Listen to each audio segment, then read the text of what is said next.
जो हेरिटेज विभाग है उसके द्वारा इंस्ट्रक्शन दिया हुआ है कि कृपया स्मारकों को गंदगी नहीं फैलाएं। तो फाइनली ये इस किले का उत्तरी छोर का नज़ारा है। भाई साहब बहुत ही खूबसूरत नज़ारा। सामने एक जो दीवार बनी हुई है, शायद स्ट्रक्चर उसका टूटा हुआ है। तो ये आप देख सकते हो यहाँ से भी। और नीचे ही जो प्रवेश द्वार था उसके जो मोहन जी गवार जी थे, पानी पिला रहे थे, उन्होंने बताया था कि ऊपर एक और पोल आएगी, पागड़ा पोल, यानी कि ऐसे करके लगभग लोगों को किले तक पहुंचने के लिए 7 जो दरवाजे हैं, प्रवेश द्वार, पोल है, उनको पार करना पड़ता था। और ये आखिरी जो पोल है उसका नाम यहाँ पर अंकित है, पागड़ा पोल है। और ये भी काफ़ी विशाल है। आप देखोगे ये पूरा जो फोर्ट है, ऊपर का जो व्यू है आप देखोगे, बहुत ही प्लीजेंट और शानदार है। तो गाइज ये देखो आप, कुंभलगढ़ किला है, उसके देखो छोटे मतलब रूम बने हुए हैं। आप देखोगे ये है ऐतिहासिक है, पुराना ही है। आप देखोगे सब रूम बने हुए हैं, शायद उस ज़माने के सैनिकों के लिए थे, या कोई खास सेनापति थे, या कोई मेहमानों के लिए। शायद मेहमान को तो ऐसे रूम में थोड़ी ठहराएंगे। और भी कई ऐसे छोटे छोटे रूम्स बने हुए, ऊपर भी एक बना हुआ है जो भी शायद वहाँ लॉक लगा हुआ। बाकी मैं आपको बताता हूँ। ये जो प्रवेश द्वार है उसके ठीक ऊपर एक कमरा बना हुआ है, उसका लॉक है। तो यहाँ आप देख सकते हो, काफ़ी खूबसूरत व्यू है यहाँ का। ये जो सामने का स्ट्रक्चर है शायद टूटा हुआ है, पता नहीं कोई पहले यहाँ रूम था या कुछ, अंदाज़ा नहीं लगा सकते। ये जो दीवार है, किले को इस तरह से किलेबंद किया गया था कि कोई भी इसका जो रास्ता है वो भेद नहीं सकता था। बहुत ही ज़बरदस्त स्ट्रक्चर, ज़बरदस्त। ये देखो आप, जोड़। तो फाइनल ये देखो आप, काफ़ी खूबसूरत व्यू है। और ये शायद यहाँ पर इंस्ट्रक्शन लिख रखा है, कुंभा महल है, तो शायद यहाँ महाराणा जी आराम फरमाते थे। और ये देखोगे आप, ये शायद विश्राम गृह है, इसका भी स्ट्रक्चर है पौराणिक है, काफ़ी पुराना है। 14वीं शताब्दी में, 13वीं 14वीं शताब्दी में इसका निर्माण कार्य करवाया गया था। आप देखोगे काफ़ी बहुत ही खूबसूरत ये कुंभा महल। अब मैं वहाँ तक भी जाने की कोशिश करूँगा। देखता हूँ ऊपर दरवाज़ा खुला है। भाई साहब ऐसे देखो छोटे छोटे कई रूम्स बने हुए हैं जिसमें अंधेरा है, फिर भी मैं आपको लेकर अंदर चलूँ। ये देखिए, ये देखिए, ये पुराना महल है, सॉरी पुराने रूम है। और देखो यानी कि 1000 वर्ष से भी ज़्यादा समय हो गया उस निर्माण कार्य को, लेकिन अभी तक ये निर्माण कार्य टिका हुआ है। और आज के आधुनिक ज़माने में सब कुछ होते हुए भी 50 साल क्या 5 साल में है गया, आपकी जो दीवार है उस पर दरार पड़ जाती है। लेकिन वाह, क्या निर्माण कार्य था उस ज़माने का। हालांकि खंडर हो चुका है, हेरिटेज विभाग है जो समय समय पर इनकी मरम्मत करवाता रहता है। ऐसा कई अंदर देखो बने हुए हैं, रूम बने हुए हैं, पता नहीं रूम है या क्या है। देखो भूल भुलैया है कुल मिला के। भाई साहब अंदर अंधेरा है, बिल्कुल डरावना अनुभव है।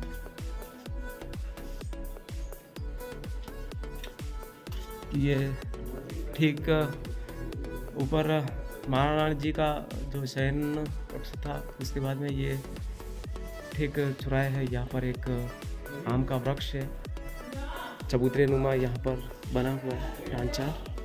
और यहाँ से लोग निकल गए, शायद कुछ आपको मैं दिखा पाऊँ। भूल भुलैया कुल मिला के।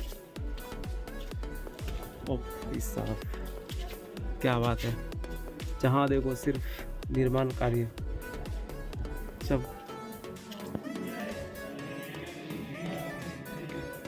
जहाँ नजर जाएगी सिर्फ किले की दीवार और किले में बने हुए छोटे छोटे, ये देखिए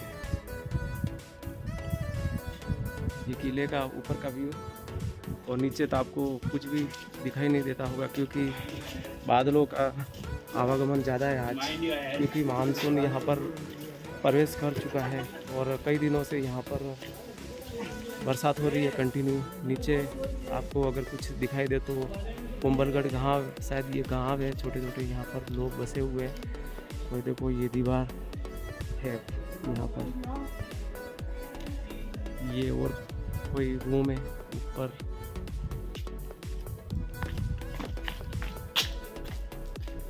अंदर भी कुछ ये हवा महल टाइप है, यानी कि गर्मी के समय में यहाँ पर कुछ मेहमान थे या गेस्ट होते थे उनके लिए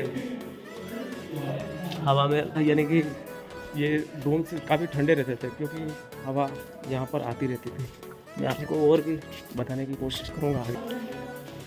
तो ये जो मंदिर का स्ट्रक्चर आप देख रहे हो, ये महाराणा कुंभाजी का जो कुल देवी थी नवदुर्गा जी, उनका ये मंदिर है।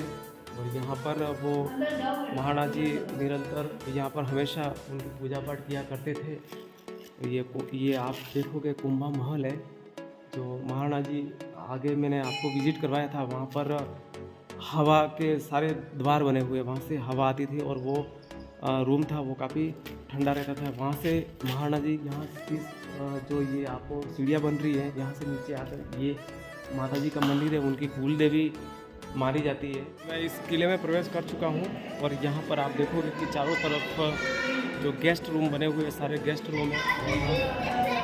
ये आप पूरा यहाँ का व्यू, और एक स्थान और मैं आपको बता दूँ, जब आप टॉप पर आओगे, ऊपर आओगे तो एक देवस्थान आपको नज़र आएगा। भैरव जी जो भगवान है, ये शायद भैरव जी का स्थान है। यहाँ पर भी जो आने वाले विजिटर थे और आने वाले जो गेस्ट होते थे वो यहाँ पर पूजा पाठ करते थे। महाराणा जी भी यहाँ पर भैरव जी की कंटिन्यू पूजा किया करते थे। आगे का भी मैं आपको बताऊंगा। ये देखो यहाँ पर कुछ जो तुलसी वगैरह जो छोटे छोटे पौधे थे उनको यहाँ पर लगाया जाता था, जिससे आसपास का जो एनवायरनमेंट है वो साफ़ सुथरा रह सके। तो काफ़ी अच्छा स्ट्रक्चर, इंजीनियरिंग उस समय की, तात्कालीन समय की इंजीनियरिंग बहुत ज़बरदस्त थी। यहाँ पर आप देखोगे कि जो विजिटर है, जो ज़्यादा गुजरात से या अन्य राज्यों से यहाँ पर पहुँचते हैं, क्योंकि गुजरात से इसलिए ज़्यादा पहुँचते हैं क्योंकि काफ़ी नज़दीक भी पड़ता है। गाइस आपको मैं बता दूं कि यहाँ पर कुछ पेंटिंग्स बनी हुई है, जो एलिफेंट है, हाथी है, और उसमें उनकी जो ताकत है वो यहाँ दर्शाई गई है। आप देखोगे कि एक हाथी उस ज़माने में, एक जो खजूर के समय में काफ़ी मजबूत हो सकती है, उसको तोड़ना नामुमकिन होता है। एक हाथी जो एलिफेंट है वो तोड़ने की कोशिश कर रहा है। उसकी जो ताकत थी उसको यहाँ पर बताने का, पेंटिंग के द्वारा बताने का पूरा प्रयास किया गया है। और आप देखोगे कि जो हिंसक जानवर होते थे, जैसे भेड़िए हैं, बेंतर है, शेर चीते होते थे, उनको भी हाथी अपने जो दिमाग और सोच से उसको भी काबू में कर सकता था। उसको लिए उन्होंने अलग अलग जो यहाँ पर चित्रांकन किया है हेरिटेज विभाग ने, तो काफ़ी खूबसूरत है। आप देख सकते तो ये दो हाथी यहाँ पर लड़ाई कर रहे हैं। आप देखोगे उधर एक शेर को हाथी ने पस्त कर दिया, इधर एक सियार है उसको पस्त कर दिया है। तो आप देखोगे यहाँ पर एक लोइन को पस्त करते हुए बताया गया है, और यहाँ पर एक हाथी पेड़ को उखाड़ते हुए दिखाया गया है। यानी कि हाथी की जो ताकत थी उसको इस पेंटिंग के द्वारा बताने का पूरा प्रयास किया गया है। भाई साहब क्या ताकत थी, देखो हाथी क्या क्या कर सकता था। और देखोगे आपके, ये मैंने पूर्व में आपको जो पेंटिंग बताई थी, और ये देखो हाथी एक ऊँट को भी उठाता हुआ दिखाई दे रहा है, यानी कि ऊँट को भी काबू में कर सकता था। उसके बाद में इधर देखोगे तो आप ये कुछ सियार नहीं, मगरमच्छ है, हाँ मगरमच्छ टाइप का कुछ जानवर है जिसको बताया है। और इधर ये बाहर सिंगे हैं, उनको भी ये दोनों हाथी झगड़ रहे हैं। और इस तरह की बहुत अच्छी सी यहाँ पर पेंटिंग बताई। और भी इस किले में अगर आपको देखना तो कई तरह की पेंटिंग्स आपको दिखाई दे देगी। और आप देखोगे अंदर का जो व्यू है काफ़ी खूबसूरत है। ये देखोगे सारी पेंटिंग्स हैं और ये एक और अंदर का। तो गाइज मैंने आपको बैक टू बैक पूरे फोर्ट का विज़िट करवाया और ये टॉप का ये सबसे ऊपर का जो है स्ट्रक्चर वो है। और आज थोड़ी विजिबिलिटी थोड़ी कम है क्योंकि यहाँ पर किले के चारों तरफ जो बादल है क्लाउडी आज वेदर है। क्लाउडी मौसम होने के कारण आज थोड़ी जो पारदर्शिता है विजिबिलिटी है थोड़ी कम है, इसलिए आपको थोड़ा धुंधलापन दिखाई देता होगा। और ये शायद टॉप का है, ऊपर जाने का कोई रास्ता है या नहीं है मैं आगे जाके पता करने की कोशिश करूँगा। थोड़ी विजिबिलिटी तो कम है, थोड़ा धुंधला आपको दिखाई कम देता होगा। ये ऊपर का टॉप है और सामने भैरव जी का स्थान है जहाँ पर कभी राजा महाराजा का पूजा पाठ किया करते थे। देखते हैं आगे का व्यू क्या है। माइंड योर हेड यानी कि आप अपने सर का ध्यान रखें, सर टकरा सकता है अगर आपकी ज़्यादा लंबाई है तो, इसलिए ये एक और रास्ता अंदर जाने का। कुछ विजिटर है तो बिल्कुल मैं मेरे माइंड योर हेड मेरे सर का मैं ध्यान जरूर रखूँ। तो फाइनली मैं टॉप पर आ चुका हूँ और आप देखोगे कि ये टॉप का व्यू है, ये सबसे ऊपर का व्यू है। शायद आपको कुछ दिखाई दे या नहीं क्योंकि विजिबिलिटी बिल्कुल कम है आज, क्योंकि क्लाउडी वेदर है आज, चारों तरफ सिर्फ बादल है। भाई साहब क्या निर्माण कार्य था गुजरे दूर का, गुजरे जमाने का, सोच भी नहीं सकते। तो फाइनली मैं अभी टॉप पर हूँ गाइज। यही वो गुंबद है जिसको पाने के लिए जो देश विदेश के जो आक्रांता थे, आक्रमणकारी थे, इसको इस गुंबद को पाने के लिए उन्होंने लाखों हजारों मशक्क़त कोशिशें कर ली, लेकिन इस गढ़ को कोई जीत नहीं पाया क्योंकि इसको भेदने में कई जन्म लेने पड़ते थे। कई जो दरवाजे हैं, प्रवेश द्वार हैं, उनको पार करना पड़ता था। और इस किले के चारों तरफ जो 36 किलोमीटर का वॉल दीवार बनी हुई है उसको भेदना नामुमकिन था। मैं अभी टॉप पर हूँ। बारिश का दौर शुरू हो चुका है, हमारे आ रही है। आपको नीचे का जो व्यू है आपको नज़र नहीं आता होगा क्योंकि विजिबिलिटी बिल्कुल नहीं है, पारदर्शिता बिल्कुल है नहीं, कुछ नज़र नहीं आता होगा। कुछ भी नज़र आए, यही वो गुंबद है, विजय स्तंभ है, जिसको बनाने के लिए महाराणा जी ने पूरा जीवन लगा दिया। उस समय में अपनी जो धन दौलत थी सारी इस निर्माण कार्य के लिए लगा दी थी। तो मैंने आपको पूरा इस दुर्ग का विजिट करवाया था। पूरा दुर्ग घूमने के लिए तो आपको कई हफ्ते या कई महीने लगेंगे यहाँ तक आने में, इसलिए बारिश हो गई, वरना मैं यहाँ का और बताता, थोड़ी जानकारी और बताने की कोशिश करता था। देखता हूँ अगर ये थोड़ी रेन स्टॉप होती है उसके बैक टू बैक मैं आपके लिए जानकारी लाता हूँ। बैक टू बैक आपको पूरे कुंभलगढ़ का व्यू बताया और पूरा एक एक का मंदिर से लगा कर आपको यहाँ के जो डिटेल जितने भी देखने लायक जो है वो मैंने बताया। और बाहर से घूमने के लिए यहाँ पर देश विदेश से पर्यटक भी आते हैं। मेरे साथ में जो खड़े हैं वो शायद सर कहाँ से आए हो अभी? जयपुर से आए हो। तो कहाँ घूमे हो? अभी तो नाथद्वारा और यहाँ पे हाँ मेवाड़ की धरती में अभी केवल 2 स्पॉट में टच हुआ है। बिल्कुल आप सौभाग्यशाली हो जो आपको मेवाड़ देखने को मिला है ना। तो आपके साथ फैमिली कितने क्या बने?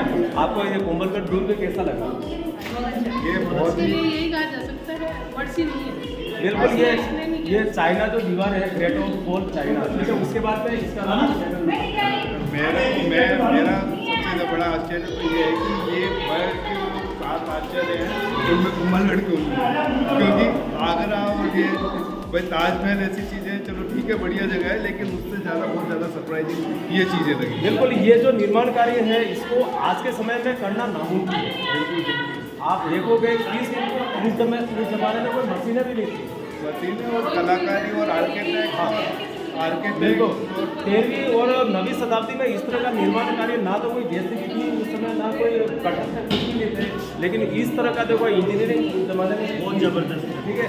और हजार साल से भी ज़्यादा हो गए, 1500 साल से भी ज़्यादा हो गए, लेकिन एक भी कहीं दरार ठीक है। और आज का जो आधुनिक काल में जो इंजीनियरिंग है कैसी की है, ठीक है, 25 या 10 साल में आपको दरारें नजर आएंगी, ठीक है। तो हम उन लोगों से काफ़ी पीछे हैं, भले हम आधुनिक हो गए हैं, भले अपने आप में हम शहर हो गए, लेकिन है उन लोगों का मुकाबला हम नहीं कर सकते, ठीक है। सर आपका क्या नाम? सुरेश जी, आपका क्या नाम था? ठीक है, तो मेरा चैनल है उसको सब्सक्राइब करवाना। इससे स्वागत है आप सभी का मेरे यूट्यूब चैनल पर। मैंने पूरा आपको कुंभलगढ़ का व्यू बताया, लेकिन एक व्यू बताना भूल गया। ये जो मेरे बैकग्राउंड में आपको ये रूम नज़र आ रहा है, ठीक है, इसमें कुछ तोपें पड़ी हुई है। उस ज़माने में ये तोपें भी गर्जा करती थी, इनका भी इस इलाके में खौफ था, और आज के वक्त में ये बिल्कुल निशब्द पड़ी हुई है, इनको भी बताना ज़रूरी था। तो आज का मैंने पूरा आपको कुंभलगढ़ का व्यू करवाया। तो गाइस, जैसे ही मैं टॉप पे पहुंचा था, बरसात शुरू हो गई थी, इसलिए मैं ज़्यादा वक्त वहाँ नहीं दे पाया था, और मैं अब फाइनली नीचे की तरफ जा रहा हूँ। और मेरा जो 4 दिन का विज़िट था साइकिल पर, वो आज पूरा हो चुका है। देखता हूँ अब मैं आपको कहाँ का व्यू बताऊँ, और आप देखोगे कि अब शायद उस समय मैं आया था क्लाउडी प्लीजेंट था, जो विजिबिलिटी थी कम थी, इसलिए सामने के जो मंदिर के स्ट्रक्चर है वो दिखाई नहीं दिए होंगे। अब आपको दिखाई देते होंगे। ये जो उत्तर दिशा यानी कि पश्चिम दिशा के जो टेम्पल्स थे, उनका मैंने आपको बैक टू बैक पूरा व्यू बताया था। ये जो है दक्षिण दिशा वाला व्यू है, वहाँ पता नहीं कौन कौन से मंदिर है। अगर समय मिले तो मैं वहाँ जा पाऊँ या नहीं, क्योंकि मोबाइल की भी अब बैटरी रिचार्ज होने वाली है। मैंने सुबह से ही मेरा ये जो व्लॉग है बनाना शुरू किया था, और मैंने राजसमंद से इस व्लॉग को स्टार्ट किया था। और आपको पता है कि इस किले को भेदने के लिए लगभग 7 जो मुख्य द्वार है, प्रवेश द्वार है, उनको भेजना पड़ता है। और ये देखो, हर जगह पे नाकाबंदी चौकी थी, वहाँ पर जो सैनिक थे खड़े होकर दुश्मनों पर नज़र रखते थे। और